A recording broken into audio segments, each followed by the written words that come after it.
Hello, welcome to Expo Metaverse. This is another talk. I'm here with Gene Kogan. He's a specialist in artificial intelligence and using artificial intelligence for creating images. So I give the words for Gene. Thank you so much for share your knowledge, share your experience with us in the events. And that's you, man. Thank you so much. Okay, yeah, thanks for having me, Flavio. Yeah, my name is Gene. I'll tell you a little bit about myself, and then we'll get into this field of what's being called generative AI recently, and talk a little bit about the past of it and the present and future. Kind of think that'll be the best way to structure this. So I'll start by telling you a little bit about myself. So right now I'm an artist, practicing artist, and also an kind of a researcher and educator in the field of AI, particularly AI oriented towards generative models and basically creating multimedia content for mostly kind of creative purposes, a lot of art, maybe things like design, production of music and text, and have a keen interest in language processing language modeling as well. Been active in this field since basically it became a field. Generative AI, as it's the roots of generative AI, which is kind of a recent term. I've noticed generative AI, but anyhow, generative AI, the roots of it, what most people associate with it, really only goes back maybe 7 or 8 years. Before that, of course, machine learning has been around for a long time, but we weren't really able to make generate content in the way that we are now. I think it has a lot of implications. In particular, it has a lot of implications towards the metaverse, and so we can also kind of zoom in on that because it's a recent interest of mine, how we might be able to apply these really fascinating and interesting techniques towards applications in the metaverse and gaming, 3D worlds and all of that. So yeah, that's kind of like a rough trajectory. I haven't really planned very much, and so we'll just try to keep it kind of loose. If Flavio, if you have any, kind of like if there's something that I say that interests you, we can kind of take a detour and go a little bit deeper into that. So yeah, maybe we'll just get started. Should I share my screen? Does it make sense to do a little screen share? Please, absolutely. It's really good to see this kind of results, Yeah, okay. So I'm just gonna like put my screen. Oh, it's not letting me share the screen, so maybe I'm not allowed. Sorry, an error occurred when screen sharing. Okay, so Google's not letting me share my screen right now. Maybe it's not in the settings. Okay, well, I don't know. Maybe if you'd like, you could share the screen and maybe put on some of the links that I could send. But yeah, I can't share my screen right now. Yeah, so should I just keep talking? Oh, I don't hear you. Hang on a second. Yeah, I'm just managing here. Try again, Gene, please. Yeah, okay.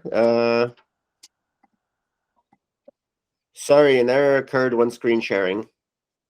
So that's not very very useful. Oh my gosh. Error from Google.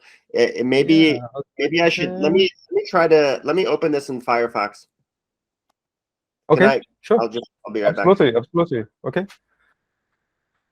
Yeah, it's crazy, but okay. So this happened. If Gene cannot share his screen, he can send me the link and I can share with you guys. But right now, oh yeah, it's allowed. Let everyone share the screen. Admit, yeah. Okay. Recording. Okay. Let's try Firefox. Let's try it again. Try again, Gene, please. Host controls, meeting moderation, host management. Let everyone share the screen. Send chat message. Okay, how's that? Yeah, I think it's working. Okay, perfect. Okay, cool. Awesome. All right, cool. Yeah, so I'll start by telling you about myself. Yeah, my website's on genekogan.com. I haven't updated this website in like 2 years, so it's a little bit in due for an update. But anyway, like I said, I'm an artist, I'm a programmer. My medium is code. I've been working with basically machine learning toolkits, libraries for the last couple of years. I first got interested in machine learning in the context of music technology. So I was really big into music when I was, collecting music and in the early days of sort of social media. And so sort of when things like Pandora and Last.fm were getting started, I was really interested in this task of music recommendation systems. And so that kind of led me to machine learning, because machine learning is a tool for creating recommendation systems of content. And so that then in that world, there's also just a lot of people, once you learn about how to, take music and extract information from it in order to do things like music recommendation, you can also then kind of turn those same techniques around and do things that are sort of more creative, like, for example, making musical instruments. So like one of my early projects was this collaboration with a friend of mine who builds electronic musical instruments, like this burl here, which is basically this electronic flute. And the flute would, we would basically train a model, like a neural network model, to take these sensor inputs that were designed on the flute.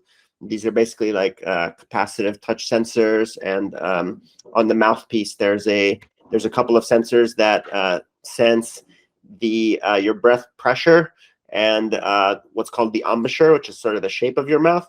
And you get all this raw sensory data, and then what you could do is try to convert that to some control signal, which operates in electronic, like a digital musical instrument. So actually you can see this in action. This is a flautist named Pedro Eustache who was playing it.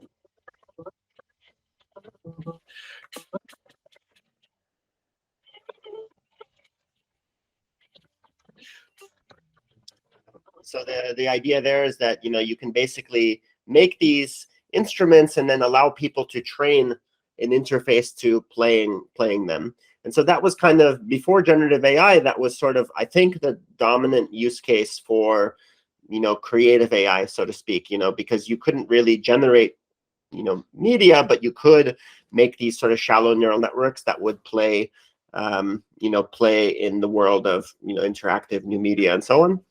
Around 2014, 15, the first tools that were, at least not the first tools, because this actually maybe goes back 5-6 years before that, but generative models like GANs, generative adversarial networks, first started to become possible. And and this was really the first time that that machine learning was capable of producing media that was interesting enough to be interesting to artists and designers and so on. When GANs were invented, I was just plugged into the machine learning research world. I was mostly focused on, I was still kind of doing most of this interactive new media using machine learning, but I had been also, just as a matter of coincidence, I had become interested in generative art some years before then, and most generative art at the time was kind of all procedural. So you would write your own algorithms for creating interesting kind of visual effects in programming languages like Processing and Open Frameworks, later P5.js, and so I was really interested in generative art, and generative models within machine learning suddenly became a tool that you could use to create generative art. And so I made this Book from the Sky. This is kind of like my first use of GANs. This was shortly after GANs were invented, basically. And DC GAN was kind of the first applicable GAN for producing, synthetic pictures and stuff. It was still sort of like very low resolution, and you could do things like make handwritten Chinese characters, which is sort of the point of this project. You could do things like faces as well. But for the most part, it was still maybe 2 or 3 years away from when generative art really, like when it really spilled over into kind of more mainstream. So like by 2017, 2018, you were able to do like super high resolution stuff. So for example, let's see if I can find, yeah, stuff like, stuff like this. So this is actually 2019. So this is a StyleGAN, which is a type of generative adversarial network, which was very high resolution. When StyleGAN became available, that was really the first time that lots of artists, and especially like fine artists, began to, became interested in this technique. There was kind of this explosion in training your own StyleGAN to on your own data set to make interesting stuff. So this was trained on a data set of paintings from a website called WikiArt. And it's still, in retrospect, it looks really funky right now, like a little bit, not quite there yet, like what we're seeing these days but it showed a lot of potential and promise. And so that was really when I think a lot of artists became attracted to this technology. So then after, let me just get back to my, 1 second. So let's see here. No, even so, it's very impressive. I know that more in the state of art for AI, but it's really impressive. And also I saw some videos that you manipulate, right, Jing? So this is like an image, and then you're changing for videos, but also getting footage from video and changing the styles of videos. So I saw the Alice in Wonderland that you change, putting the arches. It's pretty cool. We'd love to see something too.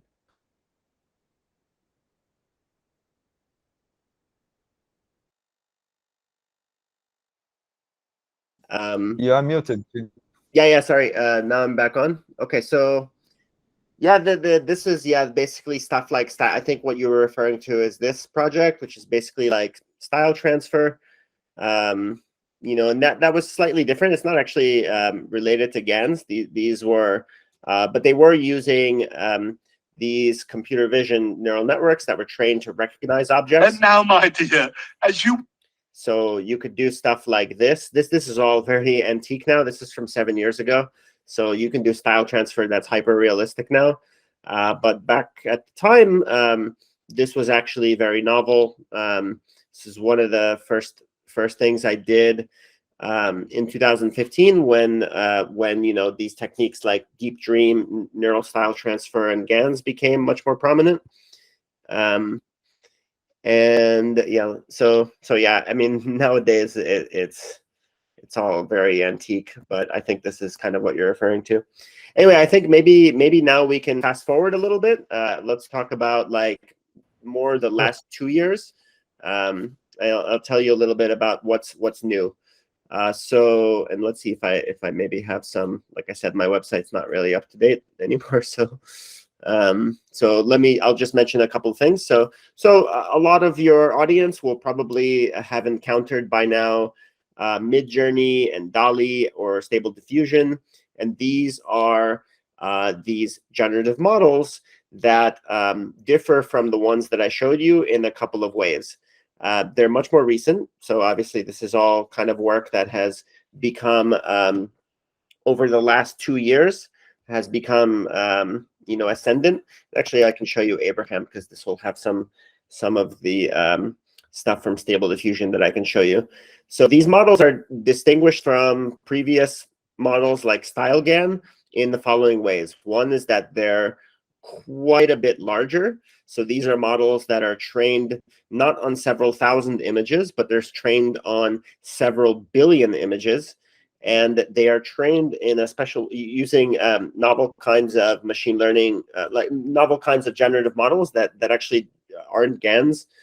So things like diffusion models and transformers have become much more prominent in generative AI than GANs. And they also allow you a text interface. So these images are all created from text inputs. So and so we have this project called Abraham, which I'll get into in a second, where which allows people in the Abraham community to generate images from text inputs. So like, you know, and same, and I'll also get into Eden.art, which is same thing. I'll talk about the connection between these two projects soon. So Jack Nicholson with an axe. What is this? Doge meme. That actually doesn't look right. Doge. That doesn't look right. Some of them don't. Frog on the left side looks more like the right side, but anyway, they're incredibly realistic and smooth, and people are now beginning to specialize in generating images like these and more from text interface. And some of the most prominent projects in this space have been DALL-E, OpenAI's DALL-E, which is an API for generating images from text interface on OpenAI's proprietary DALL-E model.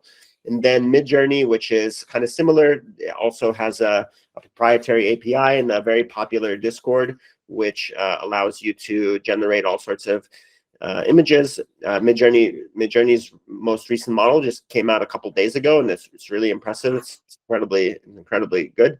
And then Stable Diffusion, which is a project that I've been also involved in a small way. Stable Diffusion is similar to DALL-E in actually both in architecture and in performance, but it's open source. So it's a completely open source model, which you can find if you just search Google Stable Diffusion.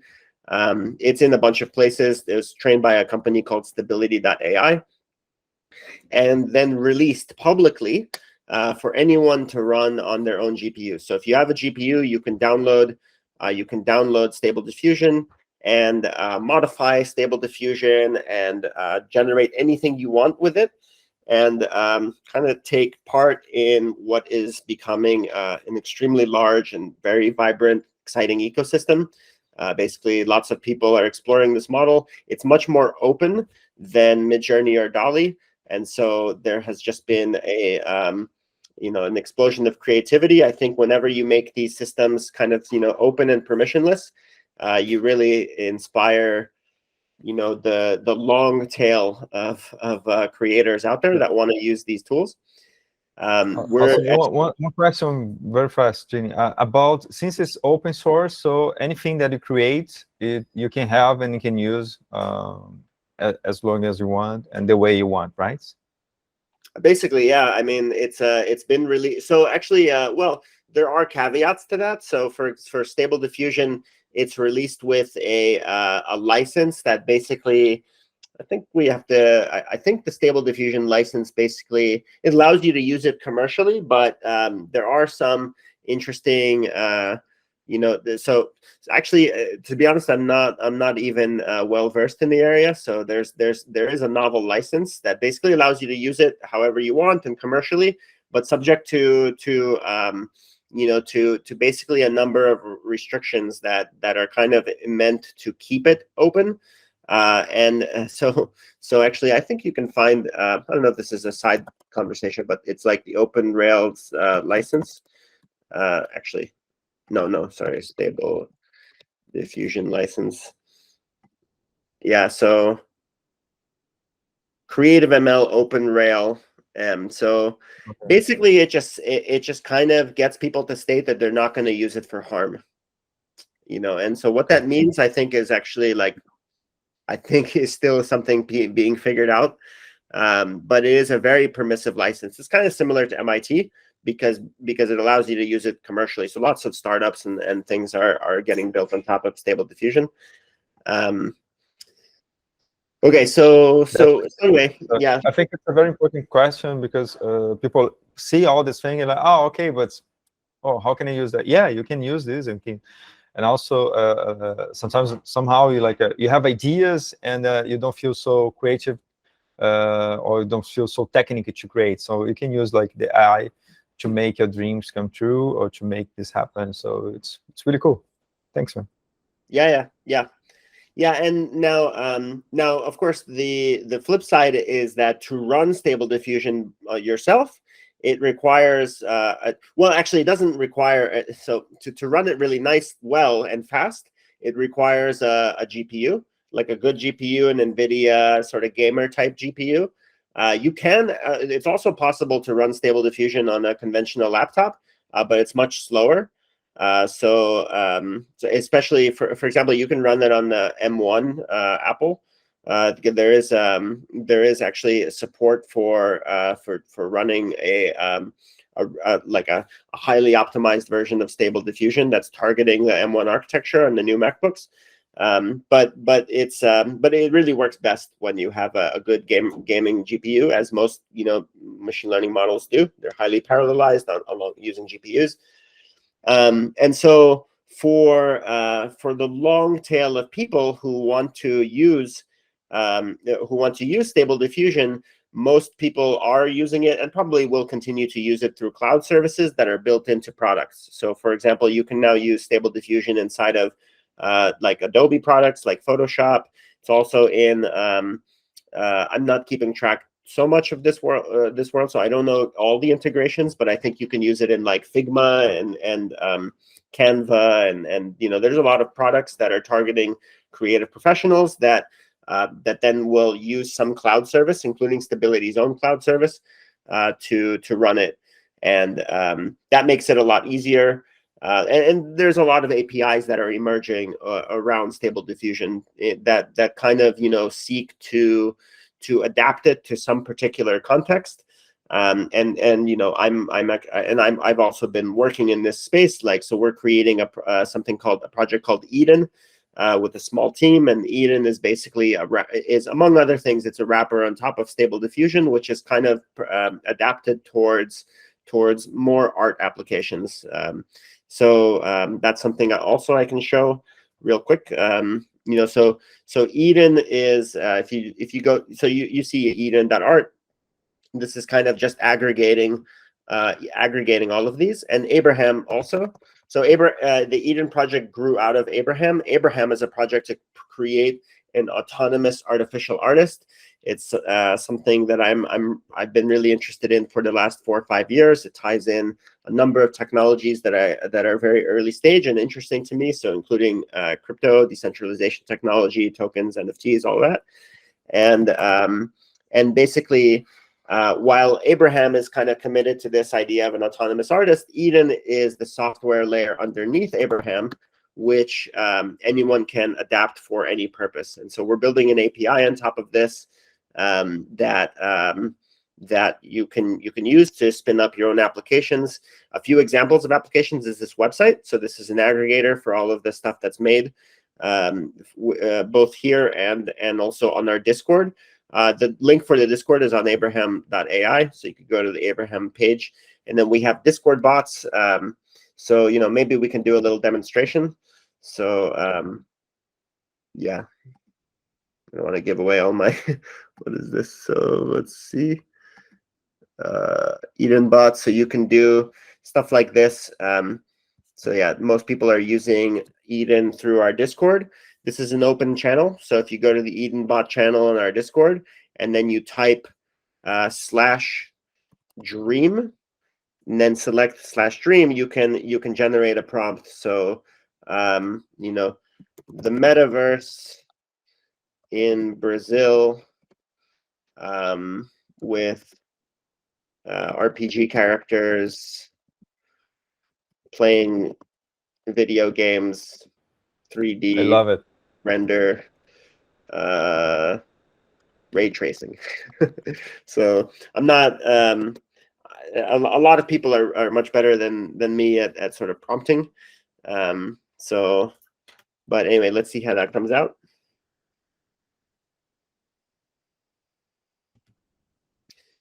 Yeah, that's kind of weird, huh? So RPG characters, that looks like Brazil, doesn't it? The foliage.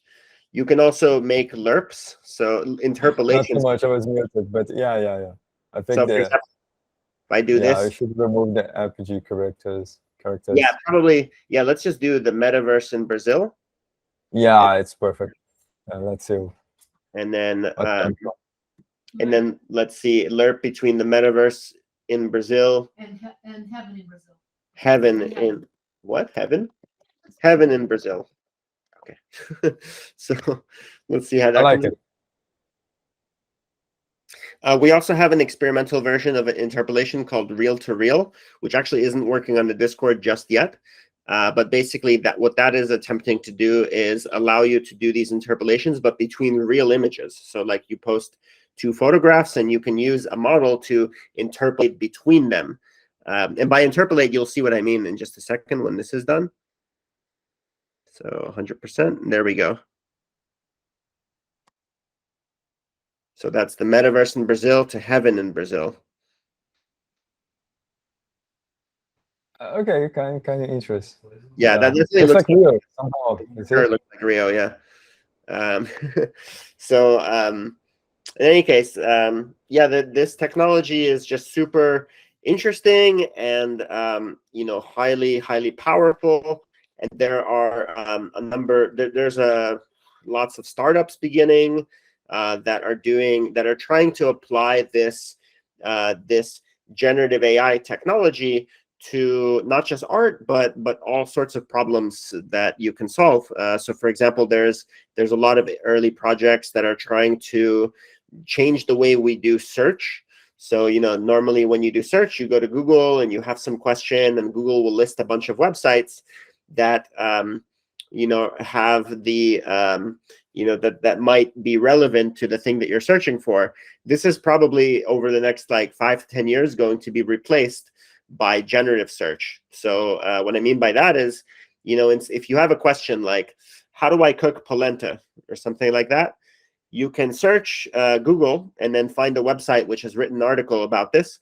And that website is probably padded with all sorts of SEO optimizing garbage, which is what most websites do to try to optimize their ranking on Google, and then read through 75% of filler, and then just to find exactly what you're looking for, which is a recipe for polenta. But instead, this is going to be replaced by how to make polenta, so like WikiHow, how to make polenta. And then now Eden is not well adapted for this, so this isn't going to exactly it's just going to show you a picture of polenta. But in the future, you can use techniques like this plus large language models like GPT-3, which are able to generate text content, and then it'll just kind of generate the answers for you. Now let's talk about metaverse while I have a little bit of time. Should we talk about the metaverse? Yeah, sure. Okay, cool. So one of the things that I'm pretty excited about is when this starts to get applied to 3D. To 3D content. Now, it's really, we've seen incredible strides towards doing generative images over the last couple of years. It's just, now it's like, it's almost a solved problem. Here, if you want to make a picture of Jack Nicholson, you can in a second. This doesn't have an axe, but, in the matter of like maybe 1 to 2 years, it'll be very, very good at composition, and basically we'll just be able to make images of anything with a lot of details, and kind of have these interactive loops where you can modify the image and kind of to design it towards what you want. But 3D has been a little bit slower because 3D is just harder to do than images for a number of reasons. One is that there lacks large data sets of 3D content. So for Stable Diffusion was trained on a large data set of images, 5 billion images with text pairs. So it's a labeled data set which contains 5 billion images and text describing those images. So and then that is actually we don't really have data sets that large for 3D content. We probably will in the future. In the meantime, there have been interesting projects like Dream Fusion, which was some research from Google, which is not available anywhere. They haven't actually shared, as far as I know, they haven't shared a model or any code for this, but probably in a matter of months, if not weeks, just given the pace of this field. There's probably going to be either a way to use this directly or open source alternatives. I know Stability is working on one to do text to 3D. And so these are all 3D generated assets. They're actually not 3D exactly. They're actually what are called NeRF. So NeRF stands for Neural Radiance Field. And the Neural Radiance Field is basically a neural network which is trained to produce an image given a text input and a camera angle, like an XYZ position and a view from a camera. So it renders 2D content, but it can do so from any angle. And so although it's not trivial, you can export a three-dimensional object from this technique. These are still not quite ready for prime time because each one takes actually, I believe each one takes something like an hour and a half to render for now. But like I said, this field is moving really, really fast. If you look at the progress that we've seen in text to 2D images, it went from being slow and crappy to fast and photorealistic in a matter of 1 to 2 years. And so I think basically what you'll see anytime between 6 months from now to maybe 2 years from now, if not faster, a way to live generate from a text input 3-dimensional assets. And so to me, this is basically the future of content that's generated for 3D environments, and 3D environments being, I guess primarily sort of virtual 3D worlds like metaverse worlds and platforms, and also video games and kind of everything in between those. So you'll be able to generate these live, and probably there will be a lot of ways to do this quite easily. So you'll be able to so like what we'd like to do with Eden, for example, is to be able to give application developers, let's say application developers working in the metaverse, a text input like an endpoint to an API, which will generate a 3-dimensional asset and import it directly into your metaverse, live. And so you can imagine all sorts of interactive scenarios which make use of that. So yeah. Just to make a point, Gene, for people that not so used with metaverse and how it's going to need to be like the interactive contents and space, the environments you need to create. So when you have 2D, it's not possible to use these assets inside of something that you can interact and can change the angle, the view. When it's 3D, it's dynamic. So the image is processing real time. It's not something that will, even if it's a real-time processing, but it's something that it's playing. So you cannot like looking for all the perspectives. So if you want to have something that's going to be rendered by artificial intelligence, and like maybe I want to use AR to interact with this, or maybe I can have a 3D environment that I can navigate and have these assets inside, needs to be 3D. So this is like the next step, and this is the kind of future, and it's very promising. From so it's promising. No, I'm sorry. It's a good promise. Yeah. And soon we're gonna have this like a couple of months, right, Jing? I think so. Yeah. And like every technology, it'll exist in rough form for a while before it gets polished. So even now you can see demos. So for example, this Dream Fusion, but at the point when the first entry point will be some open source repository and model that you can download and run on your computer, and then start to try to incorporate into whatever you're doing. But it'll probably, there'll be both like an improvement curve and an adoption curve. And, over time, the tools will become basically automatic. So even if in a couple of weeks or months you have some kind of way of doing this, it might be, at first a little bit hard to make interesting for end consumers. It might be slow and maybe a little bit not realistic and kind of limited vocabulary and things like that. And then a few months after that to a year after that, it's just going to be generate 3-dimensional objects of anything with high level of detail and sort of compositionality and fast. Basically instant, and animate them as well. So for example, actually, maybe I can show this guy Nikolai Zhechev. He's been working. This Bulgarian researcher at Zalando in Berlin, and he's been working for the last year on these these 3D generated creatures from text inputs. So Armored Knight from the Orient, and then he actually turns them into live 3D characters and can animate them. These are all I think they're all what do you call it? Bodies. I forgot the terminology. Well, anyway, these are just really wild in my opinion. So yeah, imagine like you can create custom creatures and then have them just sort of imported into your environment. Well, if I got in, so this is a sculpture, right? It's something real that he become 3D and did the rigging, right? That's right. Yeah. Oh, it's Completely artificial. yeah. So he did a photogrammetry, right? And did the No, rigging. there's this kind of no stuff, no? photogrammetry. It's basically it's a rigid body. So a rigid body, it's like a three-dimensional. It's a 3D rig of first he starts with a blank rigid body of human form, and then you can then basically from a text input you can both generate pixels like a texture and also optimize the vertices of the rigid body so as to match the prompt.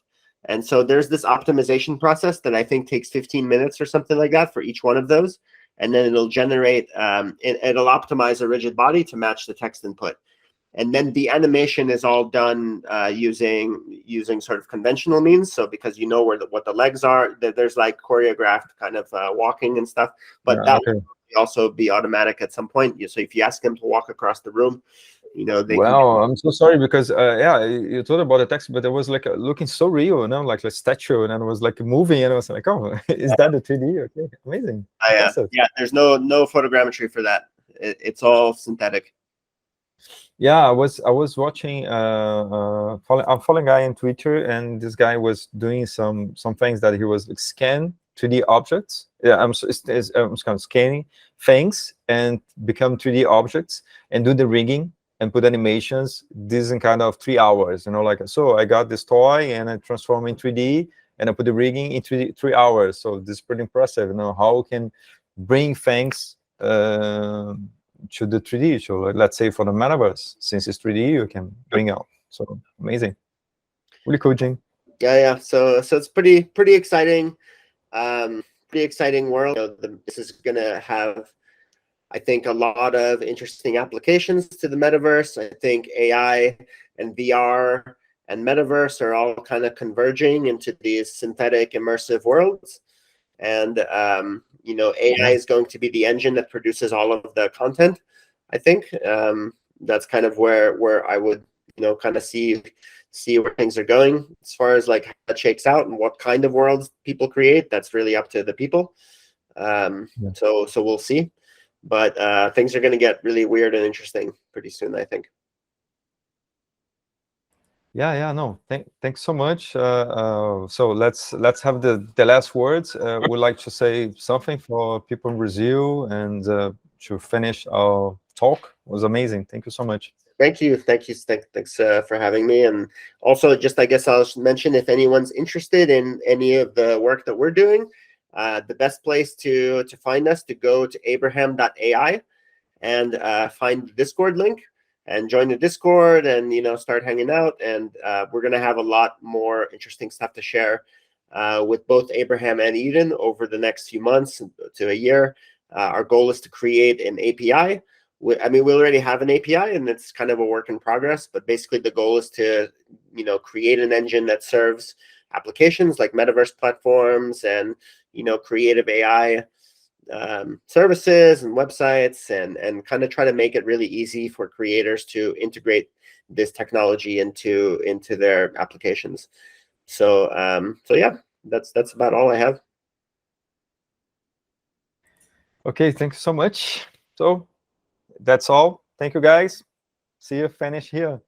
Bye-bye. Bye. Awesome. Cool.